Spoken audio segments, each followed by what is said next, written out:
Far away from Earth, orbiting a dim red star, there was a meeting that would change everything. The room was cold and metallic, filled with beings who looked nothing like humans. Some had scales that shimmered under artificial light. Others had glowing eyes or tentacles instead of arms. They came from different worlds but shared one thing in common. They were powerful, advanced civilizations that ruled parts of the galaxy. And now they had gathered to talk about Earth. One of the aliens stood up. His name was Kale, and he represented the Varnock Empire. He wore armor made of black metal, polished so perfectly it almost seemed to drink the light around him. His voice echoed through the chamber as he spoke. "Earth is not worth our time," he said firmly, his tone dripping with disdain. "Their technology is primitive. Their ships are slow and easy to destroy. We've seen their broadcasts, listened to their transmissions. They are weak." The other aliens nodded, some murmuring their agreement. For years, humanity had been expanding into space, sending probes and satellites beyond their solar system. But compared to these mighty empires, Earth's progress was laughable. Humans still relied on chemical rockets for many missions, while these alien races traveled faster than light. Humans fought with bullets and missiles. These aliens wielded energy weapons capable of vaporizing entire cities. It wasn't even close to being a fair fight. But then someone else spoke up. A tall, insect-like creature named Zorak tilted its head slightly, antennae twitching. Zorak belonged to the Krillian hegemony, another dominant force in the galaxy. "Weakness does not concern me," Zorak rasped, its voice sounding like dry leaves rustling together. "What concerns me is unpredictability. There have been reports, rumors, of strange movements near human-controlled space, ships appearing where they should not be, signals vanishing without explanation. Do you know what this means?" Kyle frowned but didn't answer immediately. None of them knew exactly what it meant. That uncertainty bothered them all. In the vastness of the universe, unpredictability could be dangerous. Predictable enemies were manageable. Unpredictable ones could catch you off guard, and no empire wanted that. Meanwhile, millions of miles away, on a blue planet called Earth, Commander Ethan Hayes sat in a dimly lit briefing room deep beneath Colorado. The walls were lined with screens displaying maps of the solar system, charts of alien activity, and classified data streams. Ethan leaned forward, his hands clasped tightly together as he stared at the information before him. Beside him stood Captain Olivia Reed, her sharp green eyes scanning the same displays. She was younger than Ethan by a decade, but her reputation as a tactical genius matched his own. "We've got confirmation," Ethan said finally, breaking the silence. His voice was calm but carried an edge of urgency. "An alien fleet is moving toward us. Estimated arrival, 2 weeks." Olivia crossed her arms over her chest. 2 weeks isn't much time. If they're coming here, they're either planning to negotiate or invade. And given how arrogant they've been lately, Ethan raised an eyebrow. "I'm betting on invasion." It wasn't paranoia talking. Over the past few months, Earth's early warning systems had picked up unusual patterns in nearby star systems. Fleets of alien ships massing just outside their borders. Communication intercepts hinted at debates among the various galactic powers about whether Earth posed a threat or simply an opportunity. Resources were scarce in the galaxy, and Earth had plenty of them: water, minerals, fertile land. To some species, humans weren't people, they were prey. Ethan sighed and rubbed his temples. "We need to prepare, but we can't do it openly.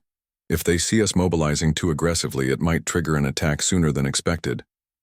"That's why Project Shadow exists," Olivia reminded him quietly. Her lips curved into a faint smile, though there was no humor in it. "They won't know what hit them." Project Shadow. It was Earth's greatest secret, a program born out of desperation after decades of watching alien civilizations grow stronger while humanity struggled to keep up. Officially, it didn't exist. Unofficially, it was humanity's last hope. Hidden in remote locations across the globe, Teams of engineers, scientists, and soldiers had worked tirelessly to develop something revolutionary, a fleet of stealth warships. These ships, known collectively as the Phantom Fleet, utilized experimental cloaking technology that rendered them invisible to radar, sensors, and even visual detection. Powered by quantum drives far ahead of anything publicly acknowledged, they were faster, quieter, and deadlier than any ship humanity had ever built. Ethan glanced at Olivia. "Do you trust your team?" "With my life," she replied instantly. Then, after a pause, she added, "But trusting them doesn't mean I don't worry. This will be their first real test." He nodded. "Let's make sure they're ready." On the surface above, life went on as usual. People walked the streets, shopped in stores, argued over politics. Most had no idea what was coming. Those who did, the government officials, military leaders, and select scientists, kept quiet.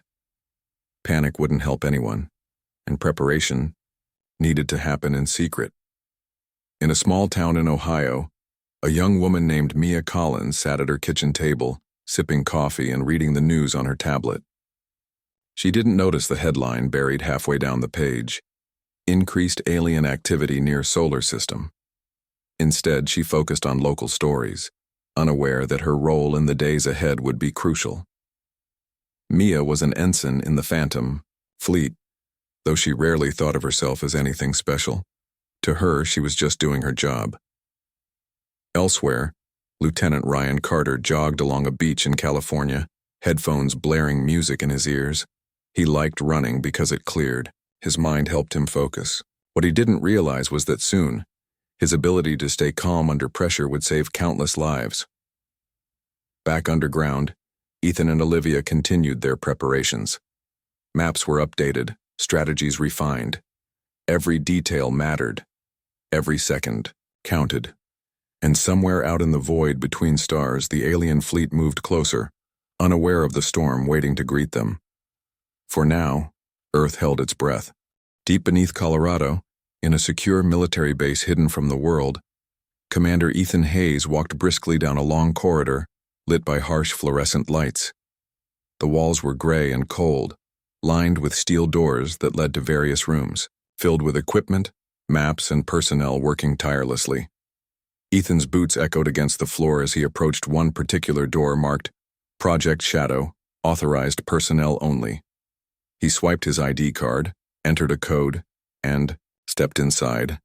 The room was unlike anything most people had ever seen. It looked more like a futuristic laboratory than a military command center. Screens covered every wall, displaying schematics of sleek, angular ships designed for speed and stealth. In the middle of the room stood a large holographic model of one of these vessels rotating slowly in midair. Its surface shimmered faintly, almost as if it were dissolving into thin air. This was the Phantom Fleet, a collection of warships so advanced they seemed like something out of science fiction. Captain Olivia Reed stood beside the hologram, her arms crossed as she studied it intently. She glanced up when Ethan entered and gave him a small nod. "Good timing," she said. "I was just going over the final checks with the engineering team." Ethan nodded back but didn't smile. There wasn't much time left for pleasantries. "How are we looking?" he asked. Olivia gestured toward the screens behind her. "Everything's on schedule. The cloaking systems are functioning perfectly. Quantum drives tested successfully during the last trial run. Weapon systems are online and ready to deploy." She paused, then added, "But you know how this goes. No matter how many tests we run, there's always a chance something could go wrong." Ethan sighed and rubbed his temples. He knew she was right. Project Shadow had been years in the making, born out of necessity after humanity realized it couldn't compete with alien technology using conventional means. The idea of creating invisible warships had sounded impossible at first, even laughable, but somehow Earth's brightest minds had pulled it off.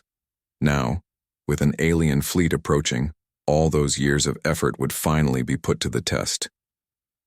"This isn't just about testing anymore," Ethan said firmly. "This is real. If we fail, it's not just us who pay the price, it's everyone on Earth." Olivia didn't respond immediately. Instead, she turned back to the hologram, watching the ship rotate silently. After a moment, she spoke again. "You've picked your crews?" "Yes," Ethan replied. "Ryan Carter will lead Alpha Squadron. Mia Collins is assigned to Bravo. I trust both of them to handle whatever comes our way." Olivia raised an eyebrow. "And what about Charlie? Who's leading them?" Ethan hesitated briefly before answering. "That'll be me." She looked at him sharply. "You're taking command of a squadron yourself? Isn't that risky?" "It's necessary," Ethan said simply. "If things go south, I need to be out there with my people. Besides, someone has to make sure the fleet operates as a unit. We can't afford chaos." Olivia didn't argue further. She knew better than to question Ethan's decisions, especially now. Still, she couldn't shake the feeling of unease that lingered in the pit of her stomach. Leading a squadron into battle was dangerous enough, but commanding one while also trying to coordinate the entire fleet, that was asking for trouble. Later that day, Ethan gathered the pilots and crew members of the Phantom Fleet in a large briefing room. Rows of chairs faced a massive screen displaying a map of the solar system. Red dots marked the positions of the alien fleet, steadily advancing toward Earth. Everyone sat quietly, their expressions tense as they waited for Ethan to speak. "Listen up," Ethan began, his voice steady but carrying an unmistakable weight. "We've known for a while that this day might come. Now it's here. An alien armada is heading straight for us, and they don't plan to negotiate. They see us as weak, insignificant. They think we're easy targets." A murmur rippled through the room, but Ethan held up a hand to silence it. "But they're wrong, because we have something they don't expect, something they can't even imagine. He pointed to the screen where images of the Phantom Fleet appeared alongside the map. Sleek, black ships floated silently against the backdrop of stars. Their surfaces shimmered faint still frames, giving the impression that they weren't fully there. "These ships are the result of years of hard work, sacrifice, and innovation," Ethan continued.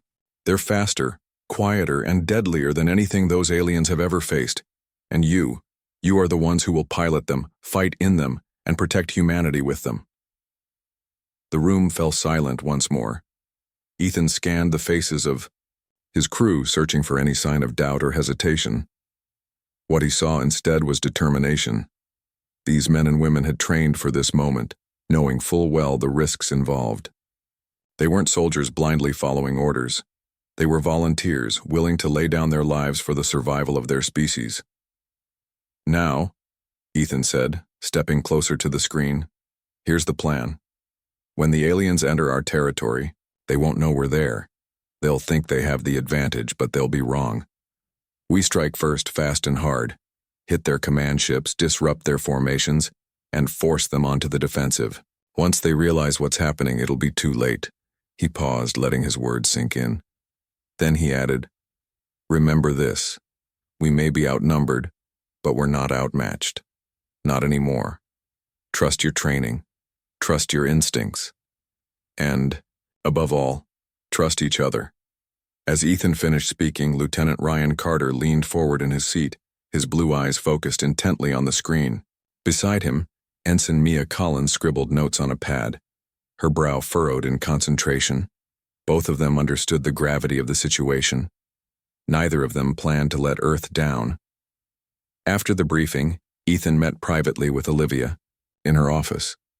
It was a small, cluttered space filled with papers, tablets, and half-empty coffee cups. Olivia sat behind her desk, tapping away at a keyboard, while Ethan paced back and forth. "You really think we can pull this off?" Olivia asked, suddenly breaking the silence. Her tone wasn't skeptical, it was cautious, thoughtful. Ethan stopped pacing and looked at her. "Do we have a choice?" Olivia sighed and leaned back in her chair. "No, I guess not, but what happens if we win? What then?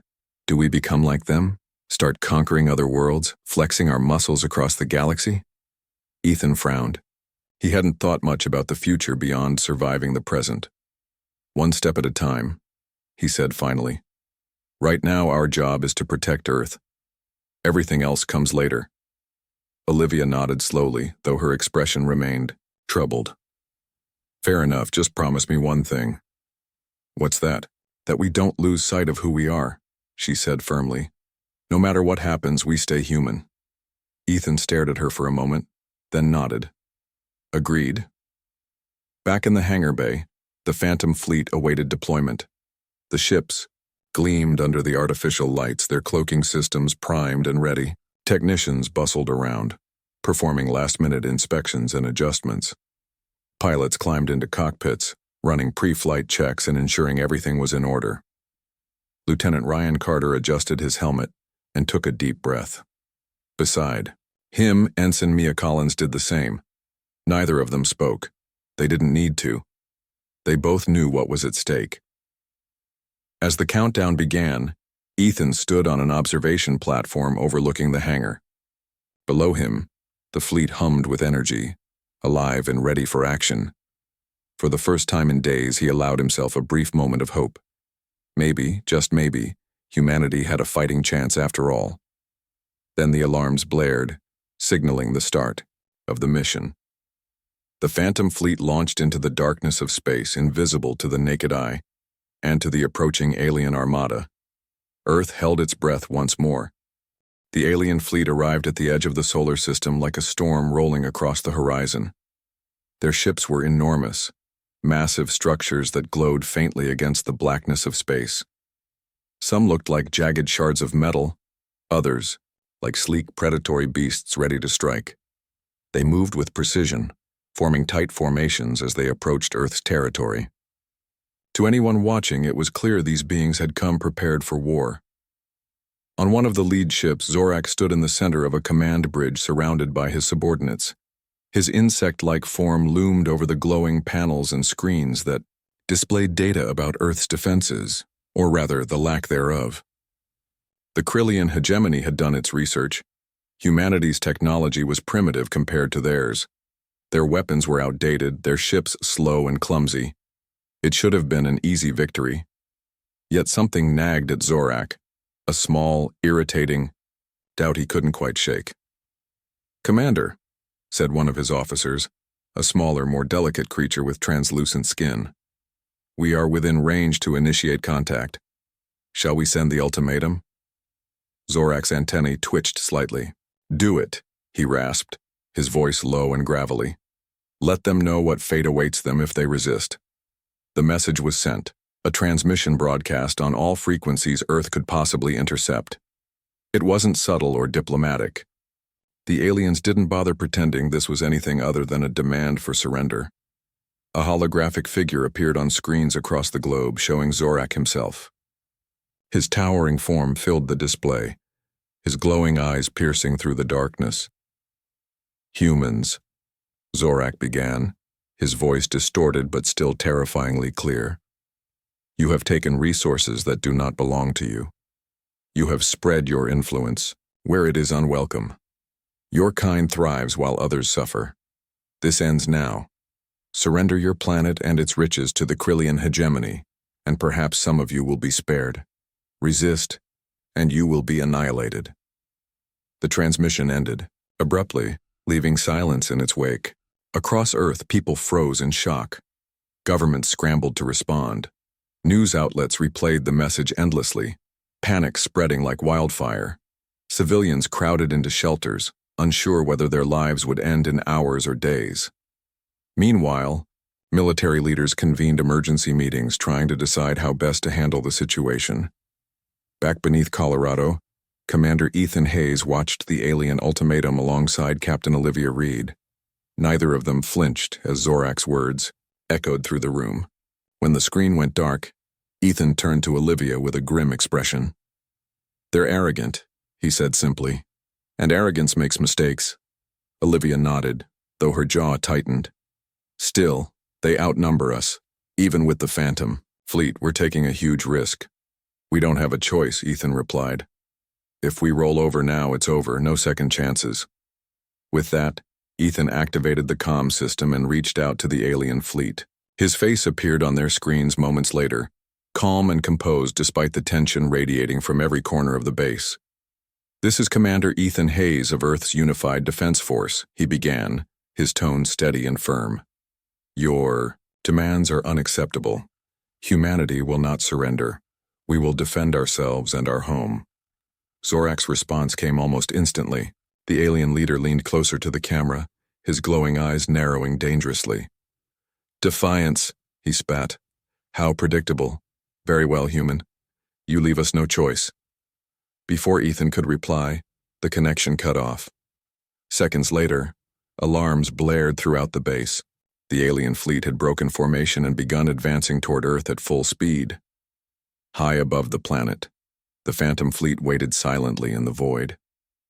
Cloaked and invisible, the ships hovered in strategic positions, their crews ready for battle. Lieutenant Ryan Carter sat in the cockpit of his vessel, his hands gripping the controls tightly. Beside him, Ensign Mia Collins monitored the sensors, her eyes darting between screens. They're coming, Mia whispered, her voice barely audible over the hum of the ship's systems. Faster than expected. Ryan nodded but didn't speak. He focused on keeping his breathing steady, pushing aside the nerves that threatened to overwhelm him. This was it, the moment they had trained for, the moment everything depended on them. In the command ship, Ethan stood at the helm, overseeing the entire operation. Around him, technicians relayed updates and coordinates, ensuring every member of the fleet knew their role. Olivia remained, close by, her sharp eyes scanning the data streams for any sign of trouble. They'll reach Jupiter's orbit in less than an hour, Olivia reported. That's when we hit them. Ethan clenched his fists. Make sure everyone is ready. Once we engage, there's no turning back. As the alien fleet approached, Earth's surface braced for impact. Cities emptied as civilians fled to underground bunkers. Soldiers manned defensive positions, knowing full well their conventional weapons wouldn't stand a chance against such advanced enemies. But even as fear gripped the population, whispers of hope began to spread. Rumors of a secret weapon, a fleet of invisible ships, circulated among the ranks. No one knew for sure if it was true, but it was enough to keep morale from collapsing entirely. Meanwhile, aboard the alien flagship, Zorak paced the command bridge, his antennae twitching irritably. Something felt off. Despite their overwhelming numbers and superior firepower, he couldn't shake the feeling that they were walking into a trap. Still, he dismissed the thought. Humanity was weak. What could they possibly do? Prepare the initial strike, Zorak ordered. Target their largest cities. Let them see the price of defiance. His officers obeyed without question, inputting commands and adjusting trajectories. The fleet surged forward, closing the distance to Earth. Unseen and unheard, the Phantom fleet struck first. It happened so quickly that the aliens barely had time to react. Plasma beams lanced out of nowhere, slicing through the hulls of several ships. Explosions erupted in brilliant flashes of light, sending debris spiraling into the void. Chaos erupted on the alien bridges as captains screamed orders trying to locate the source of the attack. What is happening? Zorak demanded, his voice rising sharply. Where are they firing from? No one had an answer. The Phantom fleet remained cloaked, striking with surgical precision before vanishing again. Each shot targeted key vessels. Command ships, supply transports, anything that would cripple the invaders' ability to coordinate. Ethan's voice crackled over the comms. Alpha Squadron, focus on their left flank. Bravo. Take out those cruisers. Charlie, stay close to me. We're going after the flagship. The squadrons split up, executing their maneuvers flawlessly. Ryan led Alpha Squadron with brutal efficiency, his ship darting between enemy vessels and delivering devastating blows. Mia guided Bravo Squadron with uncanny accuracy, her shots finding their marks every time. And Ethan, commanding Charlie Squadron, positioned himself directly in the path of Zorak's flagship. On board the alien vessel, confusion turned to panic. Zorak bellowed orders demanding answers, but none came. For the first time in his long life, he felt fear, not for himself, but for the future of his empire. If humanity possessed technology capable of this level of destruction, then perhaps they weren't as weak as he'd assumed. Back on Earth, news of the ambush spread rapidly. Broadcasts showed footage of the alien fleet reeling under the relentless assault, though the Phantom fleet itself remained unseen, People cheered, tears streaming down their faces as they realized humanity might actually stand a chance. Soldiers who had been preparing for defeat found new strength in their hearts. Civilians dared to hope that survival was possible, but Ethan knew better than to celebrate too soon. The battle was far from over. While the initial strike had caught the aliens off guard, they wouldn't stay disoriented forever. Soon, they would adapt, and when they did, the fight would become even deadlier. "Hold your positions," Ethan ordered over the comms. "Stay sharp, this isn't over yet." For now, however, the humans held the advantage. The Phantom Fleet danced through the chaos, invisible and unstoppable. The aliens, once confident in their superiority, now faced a foe they couldn't predict and couldn't counter. And deep down, Zorak understood the truth. Humanity had proven itself far more dangerous than anyone had anticipated. The galaxy would never look at Earth the same way again. The alien fleet was in disarray. Ships that had once moved with perfect coordination now drifted aimlessly, their captains shouting orders into the void as explosions lit up the darkness around them. Plasma beams struck without warning, slicing through hulls and scattering debris across space. The Phantom Fleet remained unseen, a ghostly force striking from the shadows. For the first time in their long history of conquest, the aliens found themselves on the defensive. On board Zorak's flagship, chaos reigned. The Krillian leader stood frozen for a moment, his glowing eyes wide with disbelief. His antennae twitched erratically as he tried to make sense of what was happening. The humans weren't supposed to fight back like this. They were primitive, weak, easy prey. But this was something else entirely. "Find them," Zorak roared, his voice echoing through the command bridge. "How are they doing this? Where are they hiding?" His officers scrambled to comply, frantically recalibrating sensors and scanning every inch of space around them. But the readings came back empty. There was nothing there. No ships, no energy signatures, nothing. It was as if the attacks were coming from nowhere. "They're using cloaking technology," one officer suggested nervously. "We've never encountered anything like it." Zorak turned sharply toward the speaker, his claws clicking together menacingly. "Impossible," he hissed. "No species has developed such advanced stealth systems, not even ours." But deep down, he knew the truth. Humanity had done the unthinkable. They had created something beyond the aliens' comprehension, something that gave them an edge in this battle. And worse still, Zorak realized, they were winning. In the depths of space, Commander Ethan Hayes watched the unfolding carnage with a mixture of satisfaction and unease. The Phantom Fleet had taken the aliens by surprise, delivering a devastating blow that left their formations in shambles. But Ethan knew better than to celebrate too soon. The enemy was still strong, and they wouldn't stay confused forever. Sooner or later they would adapt, and when they did, the fight would become far more dangerous.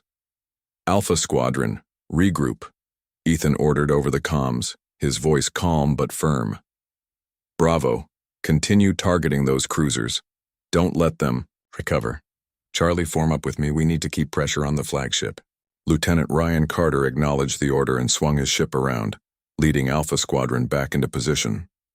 Ensign Mia Collins followed suit, her movements precise and calculated as she guided Bravo Squadron toward their next targets. Both pilots worked seamlessly, their training paying off in the heat of battle. Ethan, meanwhile, kept his focus on Zorak's flagship. The massive vessel loomed ahead, its surface scarred by plasma burns, but still intact. It was clear that the alien leader wasn't going down easily. If anything, the attack seemed to have made him angrier and more determined. "We can't let him rally his forces," Ethan muttered under his breath.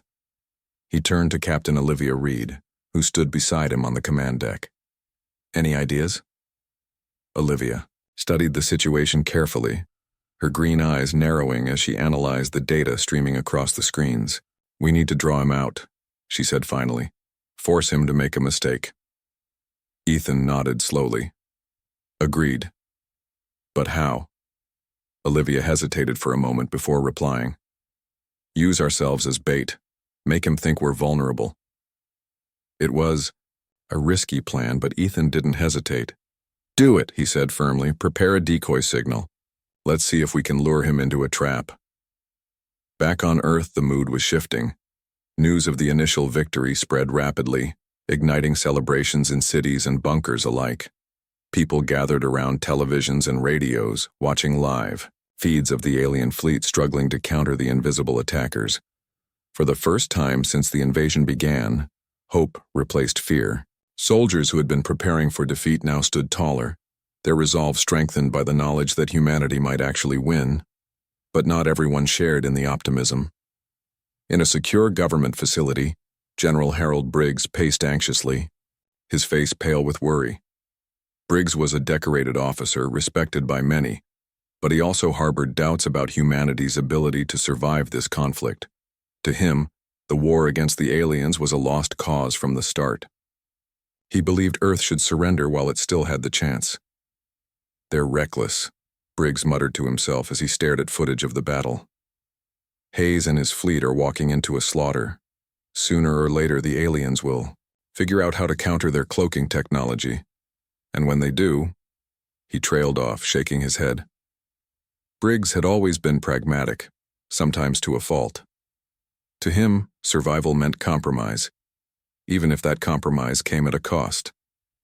And so, in secret, he had been communicating with the aliens, offering them classified information about Earth's defenses in exchange for leniency after the war. He told himself it was for the greater good, a way to save lives. But deep down, he knew it was betrayal. As the hours passed, Briggs grew increasingly agitated. He couldn't shake the feeling that his actions would be discovered, and when they were, the consequences would be severe. Meanwhile, in the void of space, the Phantom Fleet executed its new strategy. A single ship broke formation, its cloaking system deactivated just long enough to send out a faint distress signal. Then it reactivated its stealth protocols and disappeared once more. The signal was picked up almost immediately by Zorak's flagship. "There," Zorak barked, pointing at the screen where the signal had appeared. "That must be one of their ships. It's damaged. Go after it." His officers obeyed without question, redirecting several vessels toward the source of the transmission. Unbeknownst to them, the signal was a decoy, a clever ruse designed to lure them into a trap. As the alien ships moved forward, the Phantom Fleet waited patiently, hidden in the shadows. When the moment was right, Ethan gave the order. "Now!" he shouted. The Phantom Fleet struck with overwhelming force. Plasma beams erupted from seemingly nowhere, tearing through the unsuspecting alien vessels. Explosions lit up the darkness as ships were destroyed one after another. Caught completely off guard, the aliens struggled to respond, their formations crumbling under the relentless assault. Zorak watched in horror as his forces were decimated. His mind raced, searching for a way to turn the tide of battle. But for the first time in his life, he felt powerless. Humanity had proven itself far more dangerous than anyone had anticipated, and now, it was paying the price. Despite the success of the ambush, Ethan remained cautious. The battle was far from over, and the aliens still outnumbered them. Even as the Phantom Fleet pressed its advantage, Ethan knew they couldn't afford to make mistakes. One wrong move could spell disaster for all of humanity. "Stay focused," Ethan reminded his crew over the comms. "This isn't over yet. Keep pushing, but don't get careless." The message was clear. The fight ahead would be long and brutal, but for now, humanity had the upper hand. And as the Phantom Fleet continued its relentless assault, the galaxy began to realize one simple truth. Earth wasn't a planet to be underestimated, not anymore. The battle raged on, a chaotic dance of destruction in the cold emptiness of space. The alien fleet, once confident and organized, was now struggling to hold itself together. Ships exploded in bursts of light, sending chunks of metal and debris spiraling into the void. Plasma beams cut through the darkness like invisible knives, striking with deadly precision. Yet despite the chaos, the Phantom Fleet remained unseen, its cloaked ships weaving between the enemy vessels with ease. Commander, Ethan Hayes sat at the helm of his command ship, his eyes glued to the screens displaying real-time updates from the battlefield. Every shot fired, every explosion, every movement of the enemy. It all came down to this moment. Humanity's survival depended on their ability to keep pushing forward, to stay one step ahead of an enemy that refused to give up. Bravo Squadron. Adjust your position, Ethan ordered over the comms. His voice was calm but carried an edge of urgency. Alpha, cover their flank. Don't let them regroup. Lieutenant Ryan Carter acknowledged the order and swung his ship around, leading Alpha Squadron toward the heart of the alien formation. Beside him, Ensign Mia Collins guided Bravo Squadron with remarkable precision, her shots finding their marks almost effortlessly. Together they worked as a single unit, dismantling the aliens' defenses piece by piece. Ethan turned to Captain Olivia Reed, who stood beside him on the command deck. Her sharp green eyes scanned the data streams, searching for any sign of weakness in the enemy's ranks. "How are we holding up?" he asked. Olivia hesitated briefly before replying. "We're doing well so far, but we're starting to stretch ourselves thin. If they manage to regroup, they won't," Ethan interrupted firmly. "Not if we keep hitting them hard enough." Olivia nodded, though her expression remained tense. She knew Ethan was right. They couldn't afford to slow down. But she also knew that fatigue and stress were creeping into the minds of the pilots and crew members. This wasn't just a test of technology, it was a test of endurance. On board Zorak's flagship, the situation was growing desperate. The Krillian leader paced the command bridge, his claws clicking together in frustration. His officers scrambled to carry out his orders, but their efforts seemed futile against an enemy they couldn't see or predict. Explosions rocked the vessel, shaking the floor beneath Zorak's feet. For the first time in his long life, he felt fear, not for himself but for the future of his empire. "What about the planet killer?" Zorak demanded suddenly, turning sharply toward one of his engineers. "Is it ready?" The engineer hesitated, clearly nervous under Zorak's intense gaze. "Almost, Commander," he stammered. "But activating it now could destabilize the system. We need more time." Zorak growled low in his throat, his antennae twitching irritably.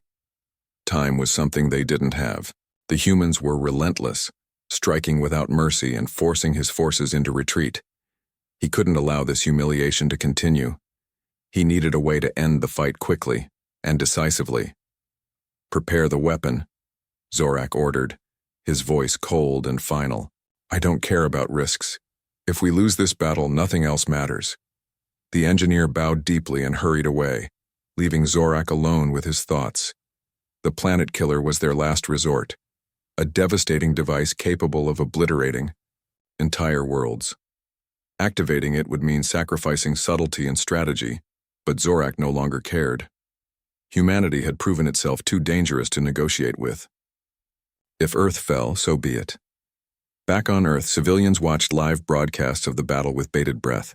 Images of the alien fleet being torn apart filled television screens and social media feeds, sparking celebrations across the globe. People cheered, hugged each other, and cried tears of relief. Soldiers who had been preparing for defeat found new strength in their hearts. Civilians dared to hope that survival was possible, but not everyone shared in the optimism. In a secure, government facility, General Harold Briggs sat alone in his office, his face pale with dread. The decoy signal sent by the Phantom fleet had worked perfectly, luring the aliens into a trap. But Briggs knew his betrayal would soon come to light. He had leaked classified information about Earth's defenses to the invaders, hoping to secure leniency for humanity after the war. Now, as the tide of battle turned against the aliens, he realized his actions might cost countless lives. Briggs clenched his fists tightly, his mind racing. He had always prided himself on making tough decisions even if they were unpopular. But this was different. This wasn't just a tactical maneuver. It was treason. And when the truth came out, there would be no forgiveness. As the hours passed, Briggs grew increasingly agitated. He couldn't shake the feeling that someone was watching him, that his secret was already known. Paranoia consumed him, gnawing at his thoughts until he could barely think straight. Finally, unable to bear the weight of his guilt any longer. He picked up a secure phone and dialed a number. "Listen carefully," Briggs said, his voice trembling slightly. "If you want to save yourselves, you need to target the source of their cloaking technology. It's based underground in Colorado. Destroy it, and their fleet will be vulnerable." He hung up before waiting for a response, his hands shaking uncontrollably. What he had done couldn't be undone, but maybe, just maybe, it would buy humanity some time. Meanwhile, in the depths of space, the Phantom Fleet continued its relentless assault. Lieutenant Ryan Carter led Alpha Squadron with brutal efficiency, his ship darting between enemy vessels and delivering devastating blows. Ensign Mia Collins followed suit, her movements precise and calculated as she guided Bravo Squadron toward their next targets. Both pilots worked seamlessly, their training paying off in the heat of battle. Ethan, commanding Charlie Squadron, positioned himself directly in the path of Zorak's flagship. The massive vessel loomed ahead, its surface scarred by plasma burns but still intact. It was clear that the alien leader wasn't going down easily. If anything, the attacks seemed to have made him angrier and more determined. "We can't let him rally his forces," Ethan muttered under his breath. He turned to Olivia, who stood beside him on the command deck. "Any ideas?" Olivia studied the situation carefully, her green eyes narrowing as she analyzed the data streaming across the screens. "We need to draw him out," she said finally. "Force him to make a mistake." Ethan nodded slowly. "Agreed. But how?" Olivia hesitated for a moment before replying. "Use ourselves as bait. Make him think we're vulnerable." It was a risky plan, but Ethan didn't hesitate. "Do it," he said firmly. "Prepare a decoy signal. Let's see if we can lure him into a trap." The plan worked perfectly. A single ship broke formation, its cloaking system deactivated just long enough to send out a faint distress signal. Then, it reactivated its stealth protocols and disappeared once more. The signal was picked up almost immediately by Zorak's flagship. "There," Zorak barked, pointing at the screen where the signal had appeared. "That must be one of their ships. It's damaged. Go after it." His officers obeyed without question, redirecting several vessels toward the source of the transmission. Unbeknownst to them, the signal was a decoy, a clever ruse designed to lure them into a trap. As the alien ships moved forward, the Phantom Fleet waited patiently, hidden in the shadows. When the moment was right, Ethan gave the order. "Now!" he shouted. The Phantom Fleet struck with overwhelming force. Plasma beams erupted from seemingly nowhere, tearing through the unsuspecting alien vessels. Explosions lit up the darkness as ships were destroyed one after another. Caught completely off guard, the aliens struggled to respond, their formations crumbling under the relentless assault. Zorak watched in horror as his forces were decimated. His mind raced, searching for a way to turn the tide of battle. But for the first time in his life, he felt powerless. Humanity had proven itself far more dangerous than anyone had anticipated, and now it was paying the price. Despite the success of the ambush, Ethan remained cautious. The battle was far from over, and the aliens still outnumbered them. Even as the Phantom Fleet pressed its advantage, Ethan knew they couldn't afford to make mistakes. One wrong move could spell disaster for all of humanity. "Stay focused," Ethan reminded his crew over the comms. "This isn't over yet. Keep pushing, but don't get careless." The message was clear. The fight ahead would be long and brutal, but for now, humanity had the upper hand. And as the Phantom Fleet continued its relentless assault, the galaxy began to realize one simple truth. Earth wasn't a planet to be underestimated. Not anymore.